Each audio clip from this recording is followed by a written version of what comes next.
ഡിവൈഎഫ്ഐയുടെ ഈ മാർച്ചിൽ നിന്ന് നമ്മൾ നേരെ എസ്എഫ്ഐ പ്രവർത്തകരും പ്രിൻസിപ്പലും സംഘർഷമുണ്ടായ കൊയിലാണ്ടി ഗുരുദേവ കോളേജിലേക്ക് പോവുകയാണ്. ഈ കോളേജിൽ എസ്എഫ്ഐ പ്രവർത്തകരും പ്രിൻസിപ്പലും തമ്മിലുണ്ടായ സംഘർഷത്തിൽ ഇരുവിഭാഗത്തിനുമെതിരെ പോലീസ് കേസെടുത്തു.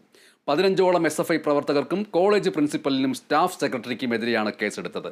ദൃശ്യങ്ങൾ കാണുന്നത് പോലെ പ്രിൻസിപ്പൽ ഡോക്ടർ സുനിൽ ഭാസ്കറിനെ എസ്എഫ്ഐ പ്രവർത്തകർ മുഖത്ത് അടിക്കുന്നതിൻ്റെയും പ്രിൻസിപ്പാളും എസ്എഫ്ഐ പ്രവർത്തകരും തമ്മിലുള്ള വാക്കേറ്റത്തിൻ്റെയും ദൃശ്യങ്ങൾ പുറത്തു വന്നിരുന്നു.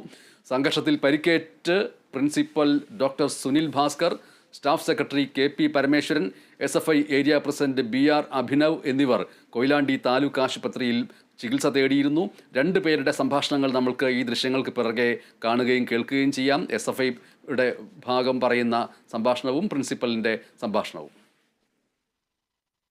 നമ്മുടെ കോളേജുകളിൽ പുതിയ കുട്ടികൾ വരുന്നതുമായി ബന്ധപ്പെട്ട് അവർക്കുള്ള ഹെൽപ്പ് ഡെസ്ക് കേരളത്തിൽ എസ്എഫ്ഐ നേതൃത്വത്തിൽ ബാക്കി എല്ലാ കോളേജുകളിലും നടക്കുന്നതാണ്. അപ്പോൾ അതിൻ്റെ ഭാഗമായിട്ട് നമ്മുടെ ഏരിയയിലെ ഗുരുദേവ കോളേജിലേക്ക് എന്താണ് അവരുടെ ഹെൽപ്പ് ഡെസ്ക് വിദ്യാർത്ഥികളെ സഹായിക്കാനായിട്ട് എസ്എഫ്ഐ ഇട്ട ഹെൽപ്പ് ഡെസ്ക് എന്ത് ചെയ്ത് അവിടുത്തെ പ്രിൻസിപ്പൾ അവിടുത്തെ പേപ്പർ ഉൾപ്പെടെ എന്ത് ചെയ്യും അങ്ങോട്ടും ഇങ്ങോട്ടാക്കി ഇവിടെ ഇടാൻ സമ്മതിക്കില്ല എന്ന് പറഞ്ഞപ്പോൾ അവർ സംസാരിക്കാൻ വേണ്ടി പോയതാണ്.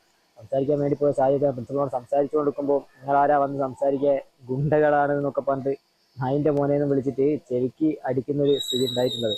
അപ്പോൾ എക്സ് മിലിറ്ററി മാൻ കൂടിയാണ് എന്ത് അവിടുത്തെ പ്രിൻസിപ്പളായിട്ടുള്ള ആള്.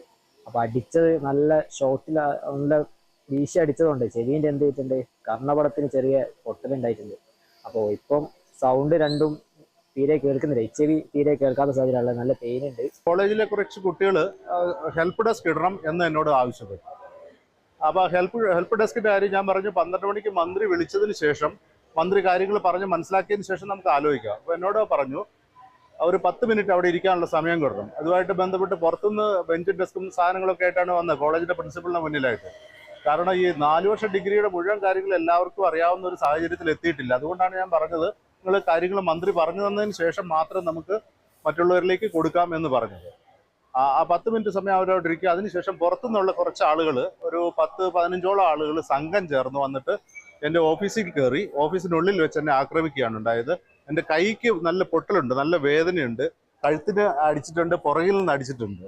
ഇന്നിപ്പോൾ ഞാൻ കൊയിലാണ്ടി താലൂക്ക് ആശുപത്രിയിൽ വന്നിട്ട് എൻ്റെ എക്സ്റേയും കാര്യങ്ങളൊക്കെ പരിശോധിച്ചുകൊണ്ടിരിക്കുകയാണ്. ഞാൻ വളരെ ക്ഷീണിതനാണ്.